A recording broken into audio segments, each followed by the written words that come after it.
नमस्कार, प्रणाम, जय हिंद। कैसे हैं आप लोग? आज हम इस वीडियो में बात करेंगे बिहार में जो ड्रेसर की भर्ती चल रही है 3,326 पदों पे, इसके बारे में। बहुत सारे लोग डॉक्यूमेंट्स में छट रहे हैं, तो आखिर उनको आगे क्या करना है, इसके बारे में बात करेंगे। जो लोग सेकंड लिस्ट का इंतजार कर रहे हैं कि सेकंड लिस्ट आ जाएगा, हमारा हो जाएगा, उसके ऊपर भी बात कर लेंगे। फॉर्म भरने में छोटा मोटा गलती हुआ है तो क्या करना है, उसके ऊपर भी बात करेंगे। योग्य अयोग्य और रिमार्क्स को आपको समझना है, ठीक है। पूरी जानकारी आपको हम इस वीडियो में देंगे। देखिए, सबसे पहले हम उनके बारे में बात करेंगे। मान लीजिए बहुत सारे ऐसे कैंडिडेट हैं जिनका नंबर 2-4 नंबरों से रह गए, 5-10 नंबरों से रह गए, या फिर इस बार एग्जाम्स नहीं दिए थे, फॉर्म नहीं भर पाए थे। देखिए, आपको पता है कि टोटल जो है 3,326 पदों पर इस भर्ती को जारी किया गया था, और मात्र कितने लोग पास हुए हैं जी? 1785 के आसपास। और इसमें भी अभी कई लोग बाहर होंगे, तो आपको जाहिर सी बात है, आइडिया लग गया होगा कि सीटें खाली जाएगी तो नई भर्ती भी आएगी। तो आप नई भर्ती की तैयारी जरूर शुरू कर दीजिए, ठीक है। आप जो है, हमारे यहाँ भी इसके लिए जो है बैच शुरू हो चुका है। आपको पता होगा जो है, पिछली बार जब ये ड्रेसर का एग्जाम्स हुआ ना, तो सर्वाधिक रिजल्ट देने वाला अगर कोई संस्थान बना है तो एजुकेशनल एकेपी बना है। सबसे ज़्यादा रिजल्ट इसने दिए हैं ड्रेसर में। तो अगर आप भी यहाँ से तैयारी करना चाहते हैं तो तैयारी शुरू कर सकते हैं।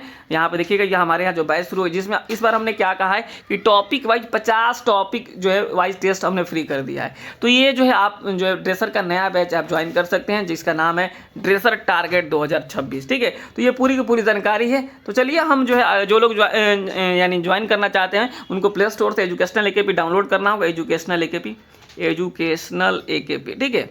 एजुकेशनल एकेपी आप डाउनलोड कर लेंगे प्ले स्टोर से, या फिर इस नंबर पे आप मैसेज करेंगे ना 72,899 पे, तो आपको बाय डिफ़ॉल्ट जो है आपको एप्लीकेशन का लिंक मिल जाएगा।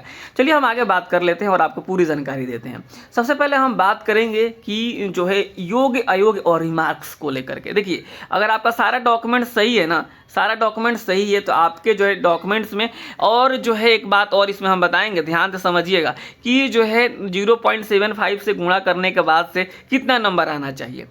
यहाँ पे देखिएगा, जो है अगर आपका सब कुछ सही है तो यहाँ पे योग्य पे टिक आउट किया गया है, और जो है जिनका सही नहीं है उसको अयोग्य पे टिक आउट किया। यहाँ पे देखिएगा, ये जो कैंडिडेट है, इनके सारे सर्टिफिकेट सही था, तो इन पे क्या किया गया जी? योग्य पे टिक आउट किया गया। और यहाँ पे अगर जिसका भी सर्टिफिकेट सही नहीं है उसका नॉट अयोग्य पे किया, नॉट क्वालिफाइड पे किया गया। ये बात आपको समझ लेनी है, ठीक है। और यहाँ पे देखिएगा, जो है रिमार्क्स में भी बहुत सारी चीज़ें लिखी जा रही है, तो रिमार्क्स को लेकर बहुत परेशान नहीं होना है। यहाँ पे लिखा गया, only dresser is mention in the certificate issued by the Bihar medical examination committee. यानी एक तरीके से आप कहेंगे, जो इनका सर्टिफिकेट था उसमें केवल ड्रेसर लिखा हुआ था, ठीक है, ठीक, ओनली ड्रेसर लिखा हुआ था, इसलिए इसका जो है, इनका जो है इस तरीके से जो है रिमार्क्स दिया गया है। तो इससे बहुत ज़्यादा परेशान नहीं होना है, आपको जो है रिमार्क्स को क्लियर करने के लिए एक बार और मौका मिलेगा, ठीक है। तो ये बात आप समझ लेंगे, ठीक है। तो आप योग्य समझ ले, योग्य है तो योग्य हो गए हैं, रिमार्क्स कोई नहीं है तो नो इशू। आपको जो है, आपको देखना है, अभी आगे एक लिस्ट जारी होगी,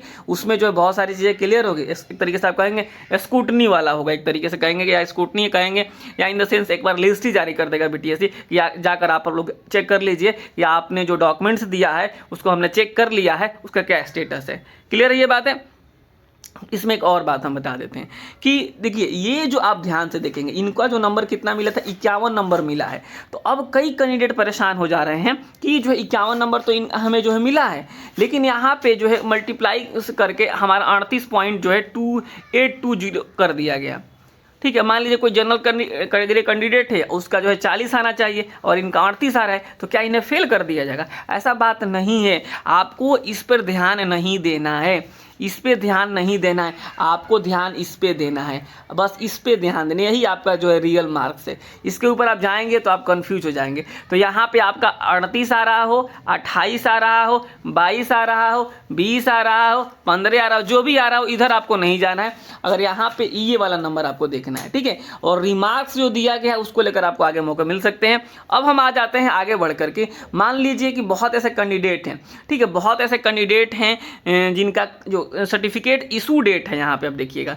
सर्टिफिकेट इशू डेट है, यानी वो ड्रेसर तो पहले पास कर लिए थे, लेकिन उनका जो सर्टिफिकेट इशू हुआ है वो 8/4/2025 के बाद का हुआ है, तो उनको अयोग्य कर दिया जा रहा है। ऐसे जो लोग भी कैंडिडेट हैं, आप जो PMA के जो अध्यक्ष हैं, ठीक है, पैरा मेडिकल एसोसिएशन के जो अध्यक्ष हैं भारत भूषण सर जी, उनसे आप जा करके मिलिए। ठीक है, मैं उनका नंबर भी देता हूँ, ये उनका नंबर है, आप नोट कर लीजिए और जाकर उनसे मिलिए और मिल करके अपनी समस्या को बताइए कि हम पहले पास थे, कॉलेज की उदासीनता या हमारी उदासीनता के चलते हमें सर्टिफिकेट नहीं मिल पाया था, हम बाद में सर्टिफिकेट लिए, फॉर्म पहले अप्लाई कर दिए, तो कुछ ना कुछ रास्ता निकलेगा आपके लिए। ठीक है, तो ये बात है, हम लोग भी चाहते हैं, हम भी चाहते हैं कि आपको सही जानकारी मिल जाए और जो मतलब कि एक तरीके से कहेंगे कि आप इनवैलिड किस आधार पे हो रहे हैं, आप तो पहले पास हो ही लिए थे ना, बाकी सर्टिफिकेट्स में कोई आपको नहीं मिलेगा राहत। जैसे कोई कहे कि नहीं हमारा एनसीएल बाद का बना है तो नहीं राहत मिलेगा, लेकिन ये ड्रेसर पहले लोग पास कर चुका है तो इसमें राहत मिल सकती है, गारंटी तो नहीं है लेकिन संभावना इस बात की है, इस पर बातचीत किया जाए तो कुछ ना कुछ मौका हो सकता है। तो आप लोग जरूर यहाँ पे संपर्क कर लीजिएगा। ठीक है, यहाँ पे एक बात और देखिएगा, इसको लेकर जो परेशान है कि ये वाला कि जो है आपको संचालन करने की जो मान्यता है, देखिए जो बिहार गवर्नमेंट से उनको बहुत बड़ा इशू नहीं है, आपको कॉलेज से जो भी डॉक्यूमेंट्स मिल रहा है उसको लेके चले जाइए, और बाहर के भी हैं तो आपको कॉलेज से लेना है जो एग्जैक्ट किया उनको जो है कहाँ से एविडेंस मिला हुआ है, सॉरी कहाँ से उनको अप्रूवल मिला हुआ है कोर्स कराने के लिए, तो ये सारी चीज़ें आपको देने होते हैं। तो बहुत बड़ा ये नहीं है जो है कि आपको डीवी को लेकर परेशान नहीं होना है, मैक्सिमम लोगों के डीवी हो चुका है, अभी भी हालांकि बाकी है और जो है धीरे धीरे सबका हो जाएगा। तो हमने बता दिया कि जिनको भी आयोग किया गया है और आयोग किया गया है और उनका ये पॉइंट्स है उनका कि जो है कि उनका जो है सर्टिफिकेट बाद का इशू है वे जाकर मिल सकते हैं। दूसरा वे जाकर मिल सकते हैं जिनका केवल और केवल लिखा गया है जो है कि इनमें सर्टिफिकेट नहीं लिखा है, डिप्लोमा नहीं लिखा है, केवल ड्रेसर लिखा है, वे जाकर मिल सकते हैं बस। बाकी लोगों के रिमार्क्स में कुछ बातें नहीं लिखी गई है, उनको ओके किया गया है, उनको टेंशन लेने वाली कोई बात नहीं है, आराम से आप जो है रहिए, अगले लिस्ट का इंतजार कीजिए। ठीक है, तो ये बात हो गया। अगर फॉर्म भरने में थोड़ा मोड़ा गलती है तो ऐसा नहीं कि किसी को बाहर किया जा रहा है, नो इशू, आपको एफिडेविट ले जाना है ले जाइए, डोंट वरी, कुछ नहीं होगा। ठीक है, तो आप समझ गए होंगे, योग्य मतलब आप योग्य हैं, क्वालिफाइड हैं, रिमार्क्स है तो फिर आप उसको रिमार्क्स को ठीक करवाएंगे, अयोग्य हैं तो अयोग्य हो चुके हैं, हालांकि अगर सर्टिफिकेट्स पे हुए हैं या फिर जो है आपको कट ऑफ डेट पे हुए हैं तो इसमें आगे बहुत चीज़ें आपको राहत मिल जाएगी। ठीक है, और यहाँ पर देखिए आपका सर्टिफिकेट सही होना चाहिए, और आपने सर्टिफिकेट कहीं से बाई नाउ किया है बिना क्लास का, बिना जो है कहीं गए हुए, तो फिर इसमें इशू होगा और यह इशू शायद रिजॉल्व नहीं होने वाला है। ठीक है, और रिमार्क्स को भी हमने आपको बता दिया, जो रिमार्क्स है उसके ऊपर भी आपको काम करने होंगे।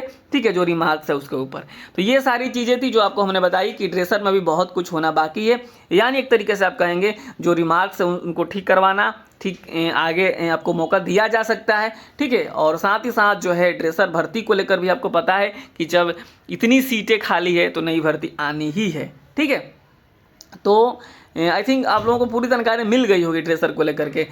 जो नंबर वाले लोग परेशान थे कि जो है कितना नंबर आएगा तो जो है हमारा ज्वाइनिंग होगा, तो जो लोग भी इसमें पास हैं उनको क्वालिफाइड किया गया है, उनको टेंशन लेने वाली बात नहीं है। यहाँ पे जो भी नंबर है इससे आपको नहीं देखना है, ये वाला नंबर दिखना है। ठीक है, ओवरऑल जो है मैंने आपको सारी चीज़ें बता दी है, अब सबको पता चल गया कौन कौन सा सर्टिफिकेट लग रहा है, वही लग रहा है जो आपने ऑनलाइन फॉर्म भरते समय दिया था, इसके अलावा कुछ नहीं लग रहा है। एडमिट कार्ड और साथ ही साथ जो है फोटो और फॉर्म भरने वाला PDF, यही तो लग रहा है, और कुछ तो लग नहीं रहा है। एक लाइन में आपको हमने सब चीज़ बता ही दिया। तो देखिए आने वाले दिनों में जो भी अपडेट आएगा BTSC की तरफ से, जो भी सूचनाएं जारी की जाएगी, मैं आप सभी के साथ जरूर शेयर करूंगा। नमस्कार, धन्यवाद। और एक बात लास्ट में कह दूंगा कि जो लोग नई भर्ती का इंतजार कर रहे हैं आप तैयारी शुरू कर दीजिए। ठीक है, तैयारी के लिए आपको पता ही है कि आपको जो है प्ले स्टोर से एजुकेशनल AKP डाउनलोड करेंगे या इस नंबर पर मैसेज करेंगे 72 899 59 436। ठीक है, नमस्कार, धन्यवाद।